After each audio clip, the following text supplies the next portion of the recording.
στο τμήμα ναυτιλίας και ιδιαίτερα στο εργαστήριο μεταφορών λήψης απόφασης, περισσότερο από μια δεκαετία μελετούμε θέματα τα οποία αφορούν τις έξυπνες και πράσινες πόλεις. Και ειδικά μετά από τον κορονοϊό έχουμε μια ραγδαία ανάπτυξη του ηλεκτρονικού εμπορίου σε όλο τον κόσμο, με συνέπεια και την αύξηση των παραδόσεων του τελευταίου ομιλίου. Αυτό έχει ως αποτέλεσμα την αύξηση της κυκλοφοριακής συμφόρησης και την ανάγκη για έβρεση λύσεων για να μπορέσουμε να εξυπηρετήσουμε τις αστικές εμπορευματικές μεταφορές. Τα ρομπότ τα οποία προμηθευτήκαμε και έχουμε πλέον στοιχείο θα μας βοηθήσουν να μπορέσουμε να διερευνήσουμε τη δυνατότητα χρήσης εναλλακτικών μέσων μεταφοράς που είναι φιλικά προς το περιβάλλον, και θα ήθελα να ενημερώσω τους ακροατές μας πως αυτά τα ρομπότ είναι ένα μέρος του στόλου το οποίο έχουμε, γιατί ο συνολικός στόλος αφορά και microcars όπως ένα άμι, cargo bikes, δηλαδή ποδήλατα για μεταφορά εμπορευμάτων, drones, και όλος αυτός ο εξοπλισμός είναι διαθέσιμος στο εργαστήριό μας για διάφορα πειράματα πεδίου τα οποία θα κάνουμε στοιχείο. Άρα λοιπόν πόσα τέτοια delivery robots έχετε? Έχουμε προμηθευτεί 2 delivery robot. Ο στόχος ήταν να πάρουμε 2 για να μπορέσουμε να δούμε και πώς συνεργάζονται μεταξύ τους και να δημιουργήσουμε διάφορους αλγόριθμους συνεργασίας μεταξύ των ρομπότ. Θα πρέπει να πούμε ότι είναι μια πολύ μεγάλη καινοτομία για την Ελλάδα και το Πανεπιστήμιο Αιγαίου, η δυνατότητα ποιοτικών εφαρμογών με τέτοια delivery robots τα οποία έχουν μηδενικές εκπομπές σε αστικά περιβάλλοντα. Αυτά τα ρομπότ, τα YAPE, έχουν αναπτυχθεί από μια Ιταλική εταιρεία η οποία ονομάζεται Innovias, με την οποία συνεργαζόμαστε σε διάφορα ευρωπαϊκά έργα. Παραδείγματος χάρη τώρα στο έργο Greenlock, το οποίο αποσκοπεί και αυτό σε πράσινες παραδόσεις σε πόλεις, και το YAPE χρησιμοποιείται σε μια πιλωτική εφαρμογή σε ένα ερευνητικό κέντρο της Ίσπρας της Ιταλίας για να παραδίδει γεύματα στους εργαζόμενους από την καντίνα του ερευνητικού κέντρου. Ποιο είναι το κόστος αυτού του εξοπλισμού? Το κόστος αυτού του εξοπλισμού, να σας πω την αλήθεια, αυτόν τον εξοπλισμό προσπαθούμε να τον αποκτήσουμε εδώ και 10 χρόνια. Και η τιμή τους άρχισε από γύρω στα 20.000 ευρώ. Μετά, κατά τη διάρκεια του κορονοϊού, όταν ήταν να τα παραλάβουμε, η τιμή τους αυξήθηκε πάρα πολύ.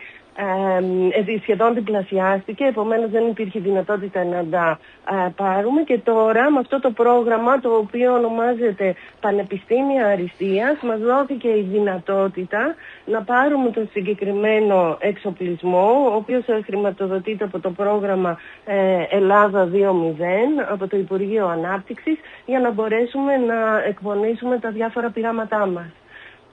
Μάλιστα. Δηλαδή τώρα που σταθεροποιήθηκε η τιμή? Η τιμή σταθεροποιήθηκε, φιλική τιμή για το Πανεπιστήμιο Αιγαίου λόγω της προηγούμενης συνεργασίας, στα 30.000 ευρώ. Μάλιστα. 30.000 ευρώ το κάθε ρομποτάκι λοιπόν. Μάλιστα. Ναι. Και είπατε ότι έχετε πάρει και ποδήλατα μεταφοράς. Έχουμε ποδήλατα, έχουμε drones, έχουμε microcars, και όλα αυτά προέρχονται από διάφορες χρηματοδοτήσεις, όπως παραδείγματος χάρη την Εθνική Ερευνητική Υποδομή, την Ναυτιλία, τις Μεταφορές και τα Logistics, που περιλαμβάνει τη συνεργασία 8 διαφορετικών πανεπιστημίων και 3 ερευνητικών κέντρων σε ολόκληρη την Ελλάδα, στα οποία συνεργαζόμαστε μεταξύ μας και προμηθευόμαστε τέτοιον εξοπλισμό που χρησιμοποιείται σε ολόκληρη την εθνική ερευνητική υποδομή, για να μπορέσουμε να κάνουμε καινοτομικά προγράμματα που αφορούν τις παραδόσεις του τελευταίου ομιλίου και όχι μόνο. Λοιπόν, και ειδικότερα βέβαια σε εμάς στις νησιωτικές περιοχές. Κυρία Πολυδωροπούλου, έρχεστε λοιπόν τώρα εσείς επί του πεδίου, έχοντας τον εξοπλισμό στα χέρια σας, έχοντας και το επιστημονικό δυναμικό, να δείτε αν και πώς μπορούν να βοηθήσουν όλα αυτά στο να γίνει πιο εύκολη η ζωή μας. Και φαντάζομαι και σε συγκεκριμένες ομάδες πολιτών. Τι ακριβώς θα κάνετε από εδώ και πέρα? Από εδώ και πέρα ένα πάρα πολύ σημαντικό θέμα με το οποίο ασχολείται ειδικά το εργαστήριό μας είναι να μπορέσει να δει ποια θα είναι η αντίδραση των χρηστών, και θα μπορέσει να πιάσει τις στάσεις των καταναλωτών απέναντι σε αυτά τα αυτόματα ρομπότ διανομής και πώς θα μπορέσουν πραγματικά να χρησιμοποιηθούν τόσο από πολίτες όσο και από επιχειρήσεις. Επομένως, η κοινωνική αποδοχή αφορά το επίκεντρο της έρευνάς μας στην αρχή. Μια καινοτόμως τεχνολογία όπως το GATE απαιτεί αρχικά την υπέρβαση αρνητικών στάσεων των χρηστών μέσω μιας πολύπλευρης προσέγγισης, η οποία επικεντρώνεται τόσο στην οικοδόμηση εμπιστοσύνης, στην επίδειξη της ασφάλειας, αλλά και της αξίας που πραγματικά φέρνουν αυτά τα delivery robots. Να δώσουμε ένα παράδειγμα για να μας καταλάβουν και οι ακροατές μας. Θα μπορέσουμε να εφαρμόσουμε, να σας πω πού εφαρμόζονται κυρίως. Κυρίως αυτά τα ρομπότ διεθνώς χρησιμοποιούνται σε κλειστά περιβάλλοντα. Δηλαδή έχουμε δει, όπως σας προανέφερα, σε ερευνητικά κέντρα ή σε πανεπιστήμια να μεταφέρουν δέματα από το ένα τμήμα στο άλλο. Να μπορέσουν σε νοσοκομεία να μεταφέρουν φάρμακα από ένα τμήμα του νοσοκομείου σε κάποιο άλλο. Σε αεροδρόμια επίσης έχουμε δει τέτοιες εφαρμογές για να μπορέσουν να βοηθήσουν τους επιβάτες. Επομένως, ο στόχος μας τώρα είναι να μπορέσουμε να φτιάξουμε πολλαπλές τέτοιες πιλωτικές εφαρμογές και να δούμε πού θα είναι πιο χρήσιμα αυτά τα ρομποτάκια και ποιοι θα θέλουμε να τα χρησιμοποιήσουμε. Άρα να μην περιμένουμε να τα δούμε στο δρόμο να μεταφέρουν για παράδειγμα καφέ. Όχι, στον δρόμο δεν πρόκειται να τα δούμε προς το παρόν. Θα τα δούμε μόνο για να τα παρουσιάζετε. Θα τα δούμε στην αρχή, αρχικά για να τα παρουσιάσουμε, και όταν υπάρχουν οι βασικές συνθήκες όπως το κανονιστικό πλαίσιο, είμαστε έτοιμοι και προετοιμασμένοι για την συνολική ασφάλεια της μεταφοράς και της προστασίας των δεδομένων, τότε θα μπορέσουν αυτά τα ρομποτάκια να βγουν.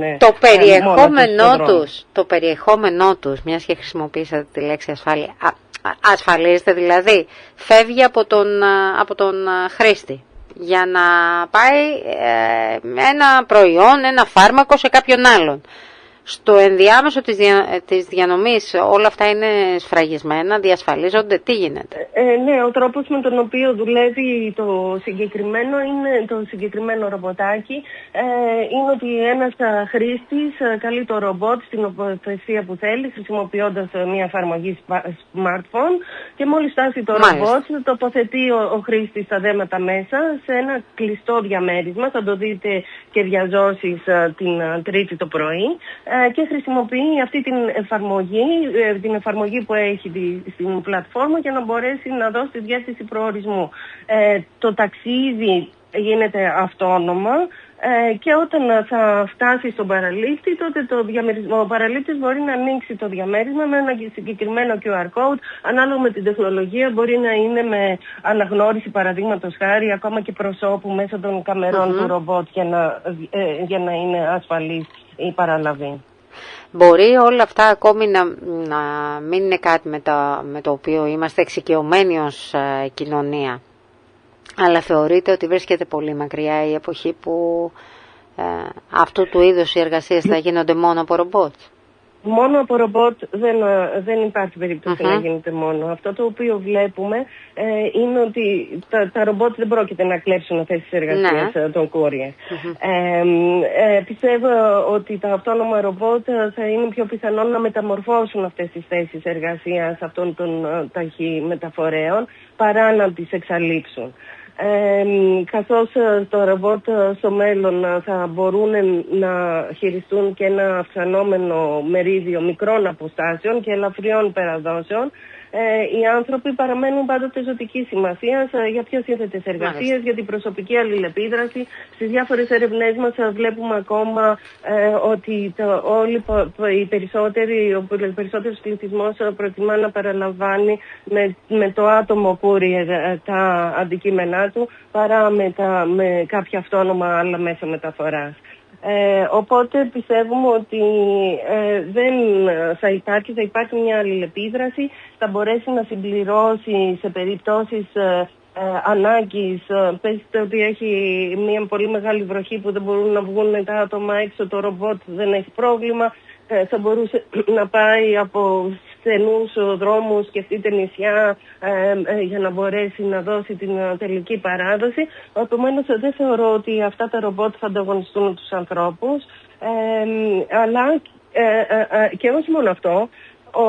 Στο ένα έργο στο οποίο είχαμε και εκπονήσαμε στο Πανεπιστήμιο Αιγαίου, ευρωπαϊκό, το οποίο ονομάζεται We Transform, αποδείχθηκε ότι η άνοδος αυτών των αυτόνομων στόλων, είτε μιλάμε για drones, είτε μιλάμε για αυτόνομα vans, είτε μιλάμε για small robots, delivery robots, δημιουργεί μια ζήτηση για νέες κατηγορίες εργασίας. Παραδείγματος χάρη, θα θέλουμε διευθυντές στόλων, θα θέλουμε τεχνικούς των αυτόματων οχημάτων, θα θέλουμε συντονιστές logistics. Και επομένως και εμάς ως ακαδημαϊκούς και στην εκπαίδευση σημαίνει ότι θα πρέπει να δημιουργήσουμε και καινούργια προγράμματα τα οποία θα διαφοροποιούν και τις ικανότητες των εργαζομένων στον τομέα των logistics για να μπορούν να διαχειριστούν την εφαρμογή αυτών των νέων τεχνολογιών. Μάλιστα. Λοιπόν, να σας ευχαριστήσουμε πάρα πολύ. Όσοι θέλουν να δουν και από κοντά την λειτουργία ενός τέτοιου συστήματος. Αποφασίσαμε να αρχίσουμε λίγο πιο πρωί. Στις 9 τελικά, όχι στις 10. Σας περιμένουμε όλους και όλες να δείτε τα ρομπότα από κοντά και να συζητήσουμε τα πλεονεκτήματα, τα μειονεκτήματα, τους φόβους και τις θετικές, ελπίζουμε, εξελίξεις για την χρήση τέτοιων ρομπότ, που είμαστε μία από τις μοναδικές ομάδες στην Ελλάδα που έχουμε στη διάθεσή μας αυτά τα ρομπότ, πραγματικά να έχουμε την δυνατότητα να τα χρησιμοποιούν τα ίδια και όχι να είναι μόνο σε ένα χαρτί και ένα μολύβι, να μπορούμε να τους περιγράφουμε υποθετικά σενάρια αν θα θέλετε να χρησιμοποιήσετε κάποια delivery robots και πώς θα τα χρησιμοποιήσετε στην εργασία σας. Οπότε περιμένουμε και τη συνεργασία μαζί με τους πολίτες και τις επιχειρήσεις για να μπορέσουμε να δούμε πώς θα χρησιμοποιηθούν αυτά τα ρομπότ όσο το δυνατόν πιο επικοδομητικά και φυσικά για την πόλη μας, την έξυπνη πόλη της Χίου, η οποία, ας μην ξεχνάμε, είναι μια από τις Net Zero Cities, η οποία θα πρέπει να εφαρμόσει καινούργιες δράσεις για να επιτύχει το στόχο της κλιματικής ουδετερότητας μέχρι το 2030. Να, υπάρχει συνεργασία ήδη με κάποιες επιχειρήσεις ή τώρα ξεκινάτε?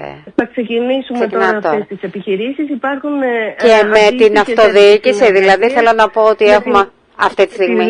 Βεβαίως, καταρχάς έχουμε δημιουργήσει ένα εργαστήριο κλιματικής αλλαγής και ανθεκτικότητας για τις μεταφορές στο νησί της Χίου, όπου λήψεις απόφασης και από διάφορες κοινωνικές ομάδες, από ευάλωτες κοινωνικές ομάδες, από τον Δήμο, από διάφορες υπηρεσίες συμμετέχουν σε ημερίδες και διοργανώνουμε διάφορα προγράμματα και πιλωτικά για θέματα της κλιματικής αλλαγής. Επομένως υπάρχει μια συνεχή συνεργασία και με το Δήμο και με τις υπηρεσίες και με τα διάφορα υπουργεία προφανώς εδώ πέρα στην Αθήνα, το Υπουργείο Παιδείας, το Υπουργείο Μεταφορών,